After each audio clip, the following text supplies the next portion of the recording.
बच्चों नमस्कार। मैं Udayveer Singh Mavi, chemistry lecturer, government senior secondary school Hodal, जिला पलवल, आपका स्वागत करता हूं। आज क्लास 12 के unit number 8 D and R F block element और द ट्रांजिशन एलिमेंट के पार्ट 2 में। प्यारे बच्चों, ट्रांजिशन एलिमेंट्स ऐसे एलिमेंट्स होते हैं in which electron interest to the n-1 d, जिसमें n-1 d में इंटर करते हैं। और इसकी 3 सीरीज को हम लेफ्ट टू राइट पढ़ते हैं, क्योंकि जब इलेक्ट्रॉन n-1 d में इंटर करता है तो इनकी जो आउटर मोस्ट सेल रहती है वो करीब सेम रहती है सभी की, so they have the similar properties. इनकी सिमिलर प्रॉपर्टीज होती है तो हम इनको सीरीज में पढ़ते हैं लेफ्ट टू राइट। 3 सीरीज होती है। पहली सीरीज 3D स्कैंडियम 21 से लेकर जिंक 30 तक होती है। सेकेंड सीरीज 4D येट्रियम 39 से लेकर कैडमियम 48 तक होती है। थर्ड सीरीज 5D लैंथेनम 57 से शुरू होती है और इसके बीच में 14 4F के लैंथेनाइड आ जाते हैं। Again it restarts with 72 hafnium to Hg80। तो प्यारे बच्चों, हमने d and f block element के पार्ट 1 में पढ़ा था इनका introduction, location in periodic table and electronic configuration को। और अब प्यारे बच्चों, आज हम पढ़ने वाले हैं physical properties of transition element को। और सबसे पहले आपको यह समझना है फिजिकल प्रॉपर्टीज क्या होती हैं और ये किन फैक्टर्स पर डिपेंड करती हैं। देन मैं आपको बताऊंगा आज के टॉपिक्स हमारे क्या क्या रहने वाले हैं। तो प्यारे बच्चों, फिजिकल प्रॉपर्टीज ऐसी प्रॉपर्टीज होती हैं जो उसका जो एक्सटर्नल अपीयरेंस होता है उसको जो डिनोट करती हैं, जो शो करती हैं, वो फिजिकल प्रॉपर्टीज होती हैं। उसमें सबसे पहली जो फिजिकल प्रॉपर्टी आती है वो फिजिकल स्टेट ही आती है, फिजिकल स्टेट। अब आपको यह ये बात समझ लेनी जरूरी है, जो मोस्टली ट्रांजिशन एलिमेंट्स हैं they are the typical metals, वो टिपिकल मेटल्स होते हैं।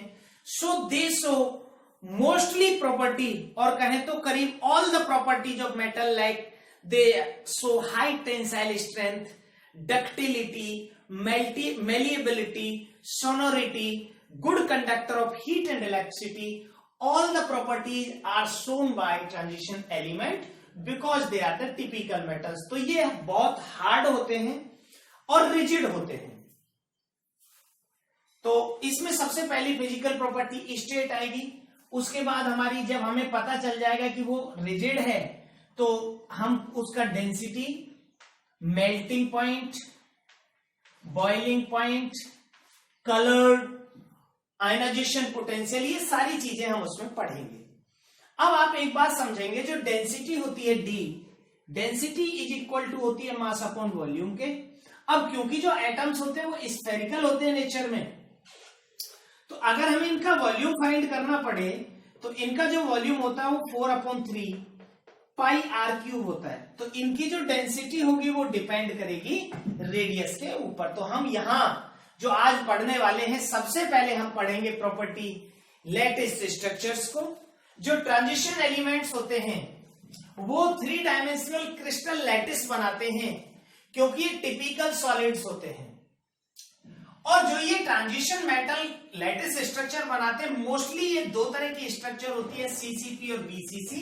ये सिंपल क्यूबिक स्ट्रक्चर नहीं बनाते। सीसीपी में जो पैकिंग एफिशिएंसी होती है वो 74% और बीसीसी में पैकिंग एफिशिएंसी 68%। इसका मतलब होता है इतना स्पेस इसमें कवर्ड होता है और रिमेनिंग स्पेस एम्प्टी होता है। और जो एचसीपी होती है वो सिमिलर टू द सीसीपी। तो ये इनकी क्रिस्टल स्ट्रक्चर्स रहेंगी। फिर हम पढ़ेंगे एटॉमिक रेडियाई के ट्रेंड को। Then we will talk about the enthalpy of atomisation, जो सबसे इंपॉर्टेंट टॉपिक रहेगा इसका, क्योंकि enthalpy of atomisation decides mostly physical properties. तो इंथैल्पी ऑफ एटमाइजेशन का एक बार मैं आपको इंट्रोडक्शन दे देता हूं यहीं पर। इंथैल्पी ऑफ एटमाइजेशन होती है when 2 atom combines, 2 metal atom, the energy release. तो मेटल एटम यहां कंबाइन करेंगे, वो डिपेंड करेगा इनके इलेक्ट्रॉनिक कॉन्फ़िगरेशन पर। जितना ज्यादा इलेक्ट्रॉन्स होंगे अनपेयर्ड उतना स्ट्रॉन्ग फोर्स ऑफ अट्रैक्शन होगा, और जितना स्ट्रॉन्ग फोर्स ऑफ अट्रैक्शन होगा उतनी ही इनकी डेंसिटी ज्यादा होगी। तो प्यारे बच्चों, सबसे पहले हम फर्स्ट ट्रांजिशन जो सीरीज है हमारी उसकी क्रिस्टल स्ट्रक्चर्स को देख लेते हैं। सबसे पहले फर्स्ट ट्रांजिशन सीरीज के हम एलिमेंट्स लिखेंगे और फिर उनके साथ साथ उनकी स्ट्रक्चर्स लिखते जाएंगे। Scandium, titanium, vanadium,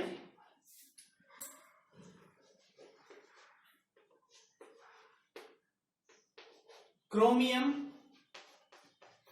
manganese, iron, cobalt, nickel, copper और zinc. Electronic configuration generally D1, D2, D3, D4, D5, D6, D7, D8, D9 और D10 रहने वाला है, लेकिन यहां पर कॉपर 29 और क्रोमियम 24 ये एक्सेप्शनल इलेक्ट्रॉनिक कॉन्फ़िगरेशन शो करेंगे। अब इनकी क्रिस्टल स्ट्रक्चर्स की बात करें तो ये क्रिस्टल स्ट्रक्चर बनाएगा HCP, हेक्सागोनल क्लोज पैकिंग, ये भी HCP बनाएगा। ये BCC स्ट्रक्चर होगी, body centred cubic close packing, ये भी BCC स्ट्रक्चर बनाएगा। ये हमारा बनाएगा HCP स्ट्रक्चर। और आपका आयरन जो है वो BCC,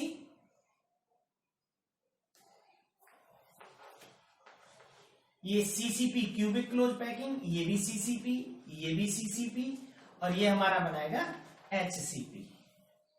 तो ये इनकी क्रिस्टल स्ट्रक्चर्स रहेंगी फर्स्ट ट्रांजिशन सीरीज की। ऑलमोस्ट सेम रहेंगी सेकंड और थर्ड ट्रांजिशन सीरीज की भी, और इनकी जो डेंसिटी होती है वो इनकी इस क्रिस्टल स्ट्रक्चर से ही डिसाइड हो जाती है। तो ये ऑलमोस्ट सेम रहेंगी। चाहे तो आप सेकंड सीरीज की भी मैं आपको लिखा सकता हूं। सेकंड सीरीज के आप नाम लिखेंगे yttrium, zirconium, niobium, yttrium, zirconium, niobium, molybdenum, technetium, रुथीनियम,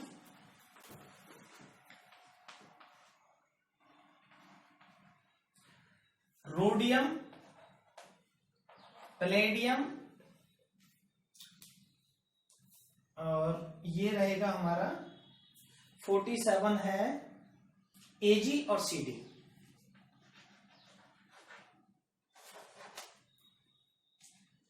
ये हमारी है सेकेंड ट्रांजिशन सीरीज, और इसकी स्ट्रक्चर मोस्टली सेम है पहली वाली ट्रांजिशन सीरीज के।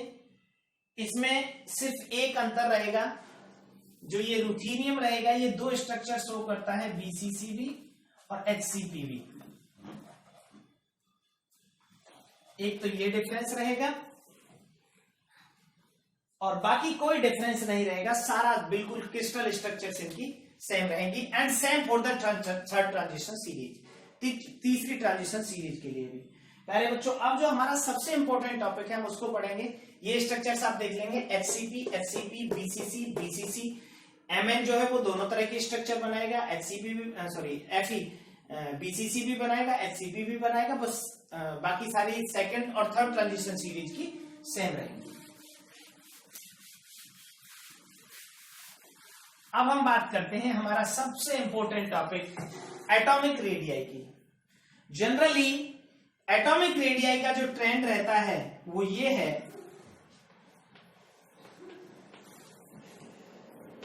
जो हम स्टडी करते हैं वो इसी हिसाब से करते हैं। When we move across a period from left to right, radius decrease होती है, रेडियाई डिक्रीज, और डिक्रीज होने के पीछे रीजन होता है number of shell remain same but the nuclear forces increase. और जब हम टॉप टू बॉटम किसी ग्रुप के अंदर मूव करते हैं, when we move across a group from top to bottom, radius increase because of increase in number of shells. तो ये रहा जनरल ट्रेंड, लेकिन यहां जनरल ट्रेंड की बात नहीं हो रही। In case of transition elements there are two parallel factors which decides the atomic radii. जब हम लेफ्ट टू राइट किसी सीरीज में मूव करते हैं तो एक होता है फोर्स ऑफ अट्रैक्शन, जो लगता है आउटर मोस्ट इलेक्ट्रॉन और न्यूक्लियस के बीच में, न्यूक्लियस पर पॉजिटिव चार्ज होता है। फोर्स ऑफ अट्रैक्शन जो होता है वो रेडियस को रिड्यूस करता है। और सेकंड फैक्टर जो होता है वो होता है जो आउटर मोस्ट इलेक्ट्रॉन होते हैं NS2। जैसे ये आउटर मोस्ट सेल है, यहां पर ये दो NH2 इलेक्ट्रॉन है, ये N-1 है, N-1 में भी NH2 रहता है, Np रहता है 6 और ये N-1d रहता है, और d में यहां इलेक्ट्रॉन आते हैं। ये nth सेल है और ये N-1 है। अब जो इलेक्ट्रॉन है वो क्योंकि यहां आ रहे हैं इस जगह पर, तो दो जो ऊपर प्रेजेंट ऑलरेडी प्रेजेंट इलेक्ट्रॉन है, इन दोनों में आपस में रिपल्सन होता है। तो NH2 और N-1 d का जो रिपल्सन होता है इसको स्क्रीनिंग इफेक्ट कहते हैं। तो इस स्क्रीनिंग इफेक्ट की वजह से रेडियस बढ़ जाती है। So there are two factors in case of transition elements which decides the radius works parallelly. दोनों एक साथ काम करते हैं। अट्रैक्शन होता है, रेडियस घट जाती है, रिपल्सन होता है, रेडियस बढ़ जाती है। इनिशियली क्या होता है, when we move across a series from left to right, पहले जो आपका अट्रैक्शन का फोर्स है, ये क्रोमियम तक हम कहेंगे अट्रैक्शन का फोर्स है, वो रिपल्सन से ज्यादा होता है। आप ऐसे मानेंगे ये स्कैंडियम है हमारा, तो स्कैंडियम में आ रहेगा यहां रहेगा H2 और D1, तो इनका रिपल्सन। फिर स्कैंडियम से आगे टाइटेनियम में जाके हो जाएगा D2 और H2, फिर वेनेडियम में हो जाएगा D3 और S2, और क्रोमियम में हो जाएगा D5 और S1। तो जैसे जैसे D में नंबर ऑफ इलेक्ट्रॉन्स बढ़ते जाएंगे वैसे वैसे फोर्स ऑफ रिपल्सन बढ़ता जाएगा और अट्रैक्शन कम होता जाएगा। तो initially the force of attraction between outermost electron and nucleus, उसकी वैल्यू रिपल्सन से ज्यादा होती है इनिशियली। तो यहां से यहां तक रेडियस इसकी डिक्रीज होती है, घट जाती है लेफ्ट टू राइट। कुछ समय के लिए दोनों फोर्स बराबर हो जाते हैं, तो radius almost remain same, radius same रहती है। और after that there is a slight increase in radius when we move left to right from nickel to the zinc।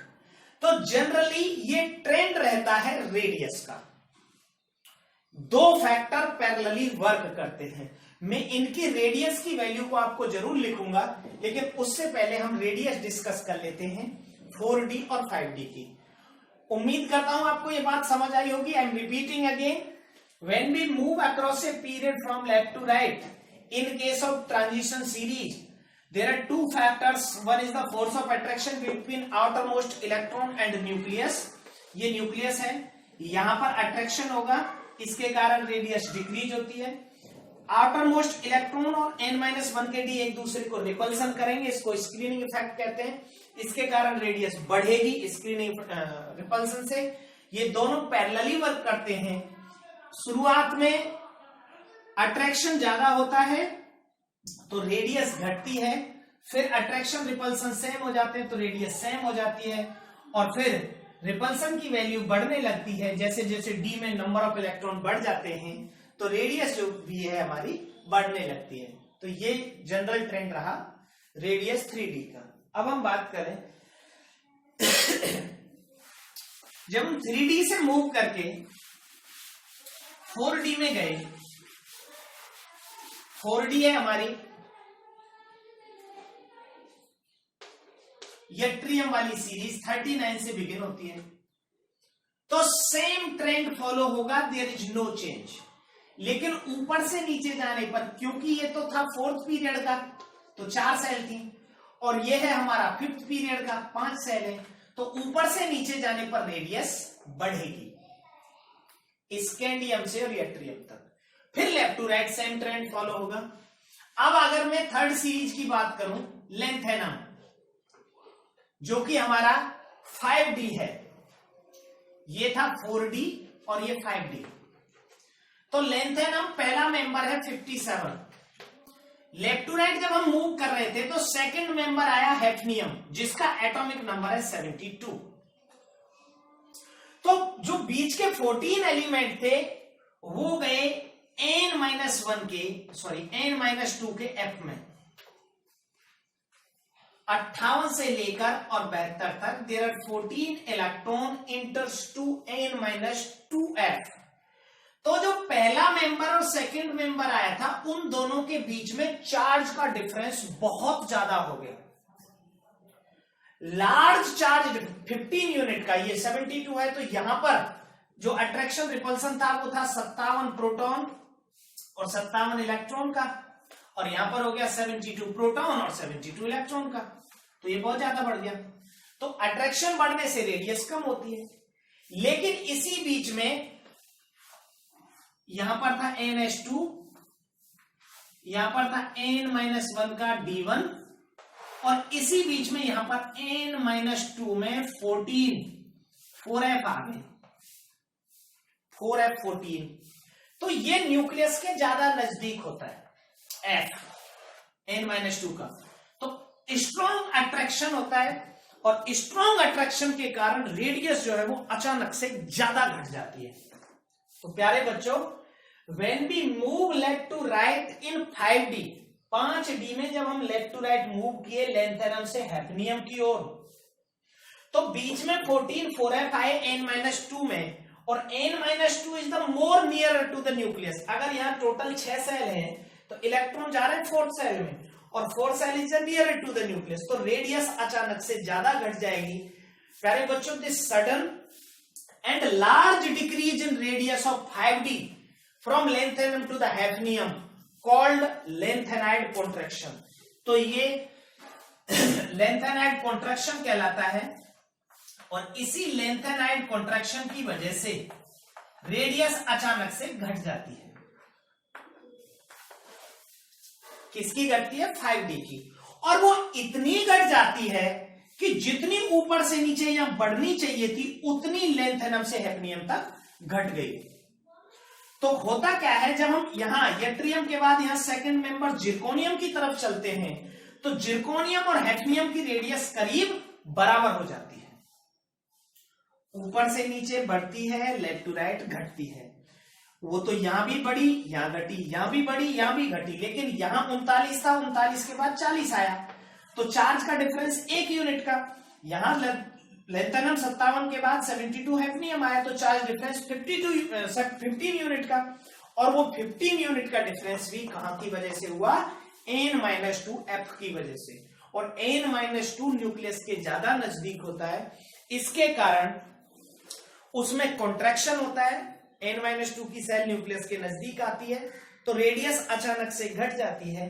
This sudden and regular decrease in the radius of 5D from lanthanum 57 to hafnium 72 called lanthanide contraction, and because of this the radius of zirconium becomes equal to the hafnium, और हम ये कह सकते हैं 4D और 5D की radius nearly equal हो जाती है।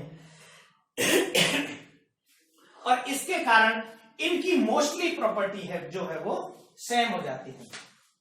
अब अगर इनकी मैं रेडियस आपको लिखूं पिकोमीटर में, तो हम रेडियस सिर्फ फर्स्ट सीरीज की लिखेंगे तो आपको ये समझ आ जाएगा।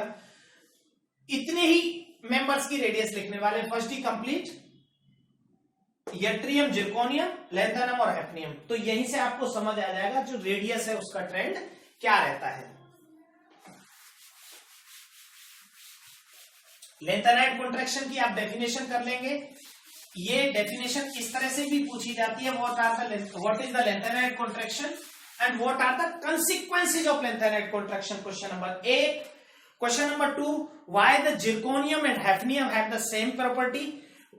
Question number 3, why the radius of 5D element is nearly equal to the 4D element, और why the properties of 4D element are similar to the 5D element. तो ये क्वेश्चन इस तरह से बनेंगे। तो अगर इनकी रेडियस हम पीएम में लिखें, पिकोमीटर में, सबसे पहले 3D की लिखेंगे हम, तो 3D की रेडियस 164 पीएम, 164 पीएम, 137 pm। तो यहां पर रेडियस जो है वो घटी है और बहुत अच्छी वैल्यू के साथ घटी है। 147 नॉट 37, 147 pm, 135 pm, 129 pm। अब आप यहां देखेंगे कि यहां जब ये घटी 164 से 147 तो काफी घटी, फिर यहां वैल्यू कम हुई, फिर और कम हुई,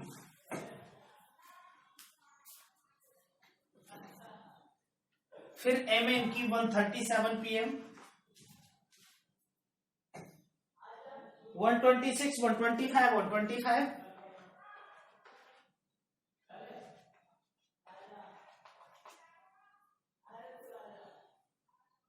128, 137।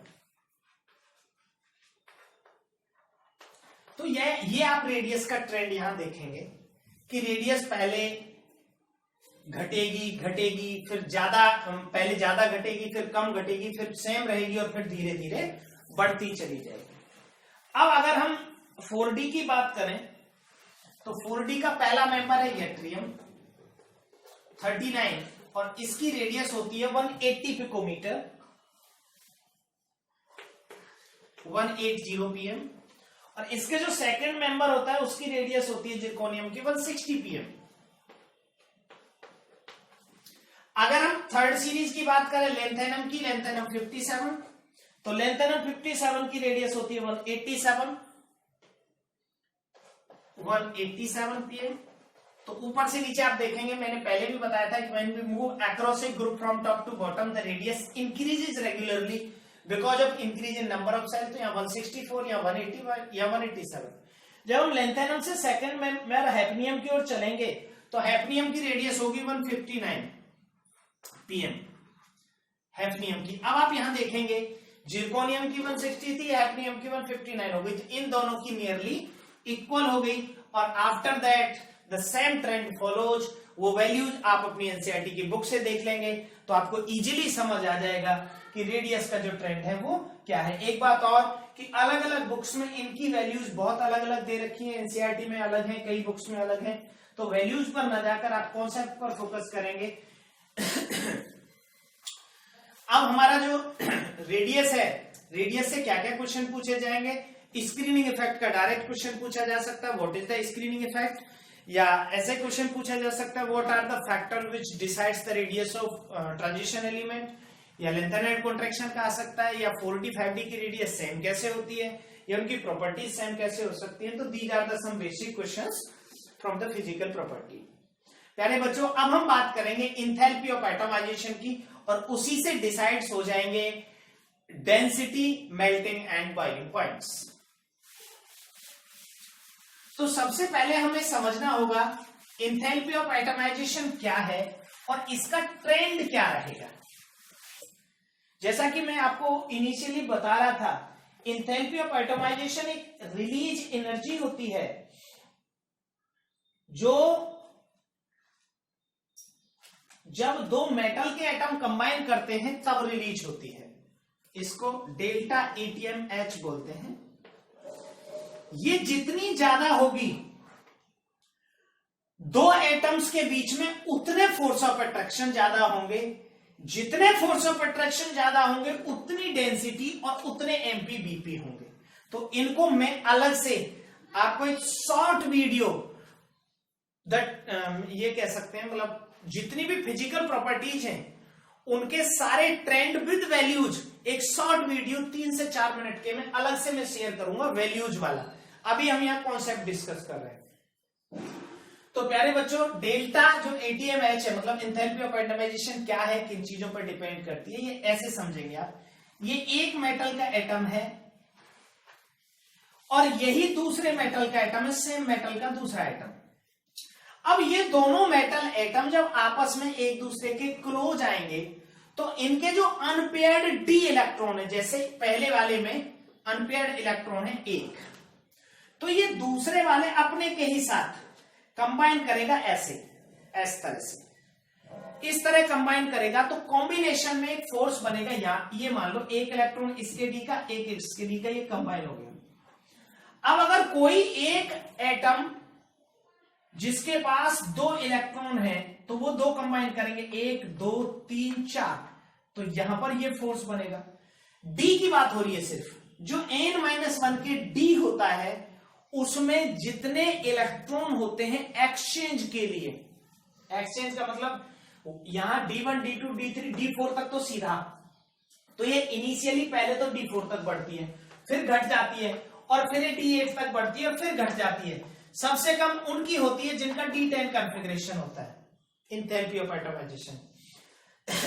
सो more the number of electron exchange in D and more the d orbital available to exchange these electron।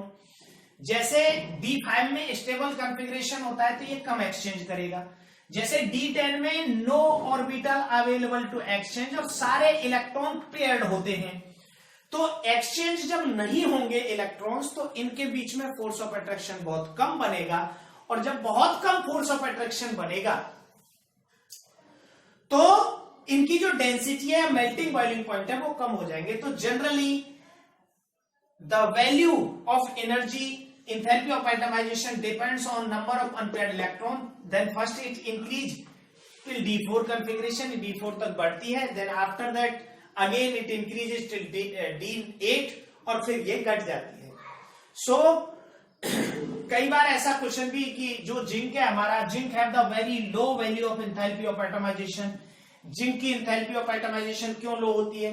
Because ये इसके पास कंप्लीट डी भरा होता है, इलेक्ट्रॉन एक्सचेंज नहीं होते, सेम कैडमियम का है और सेम Hg का है।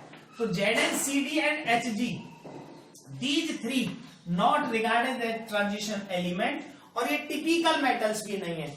सारे के सारे मेटल सॉलिड होते हैं और मरकरी हमारा लिक्विड होता है रूम टेम्परेचर पर, और इसका भी कारण होता है very low value of enthalpy of atomisation. तो एंथैल्पी ऑफ एटमाइजेशन ही डिसाइड करती है मेल्टिंग बॉइलिंग पॉइंट के ट्रेंड को, और वही डिसाइड करती है डेंसिटी के ट्रेंड को। प्यारे बच्चों, डेंसिटी दो चीजों पर डिपेंड करेगी, मास पर डिपेंड करेगी और रेडियस पर डिपेंड करेगी। तो रेडियस का मैंने ट्रेंड बता दिया है, मास इनके फिक्स होते हैं।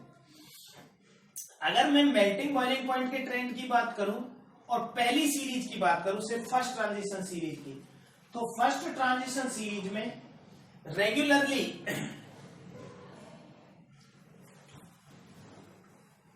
पहले वैल्यू बढ़ेगी, ये हो जाएंगे टाइटेनियम, रेडियम, क्रोमियम तक, और उसके बाद अचानक से Mn की कम हो जाएगी, ऐसे Mn की। उसके बाद Fe, कोबाल्ट और निकेल तक फिर बढ़ेगी, और अचानक से फिर घट जाएगी जिंक तक। तो जिंक की बहुत कम होती है, यहां पर सबसे ज्यादा क्रोमियम की और ये Mn की, और इधर ये सबसे लास्ट में जिंक की। सेम सेकंड सीरीज का ऐसे, तो यहां, और सेम थर्ड सीरीज का तो सबसे ज्यादा होती है यहां टंगस्टन की। तो ये इनके डेंसिटी का ट्रेंड रहेगा और मेल्टिंग बॉइलिंग पॉइंट के ट्रेंड रहेंगे, and same trend for enthalpy of atomisation. तो प्यारे बच्चों, ये ट्रांजिशन एलिमेंट की कुछ प्रॉपर्टीज थी, जिसमें हम लोगों ने ट्रांजिशन एलिमेंट्स की लेटेस्ट स्ट्रक्चर्स को जाना, ट्रांजिशन एलिमेंट की एटॉमिक रेडियाई के factor, trend, lanthanide contraction and consequences, then enthalpy of atomisation की definition and factor which decides the enthalpy of atomisation. उसके बाद रेडियस के जो ट्रेंड है वही डेंसिटी के ट्रेंड को डिसाइड करेंगे, and same for the melting and boiling point. तो यहां आपको एंथैल्पी ऑफ एटमाइजेशन करना है, ये दोनों चीजें सेम रहेंगी, इसी के रेस्पेक्ट में फॉलो होंगी। तो अब हम बाकी रिमेनिंग प्रॉपर्टीज को नेक्स्ट वीडियो में डिस्कस करेंगे। सो तब तक के लिए thank you and have a good day.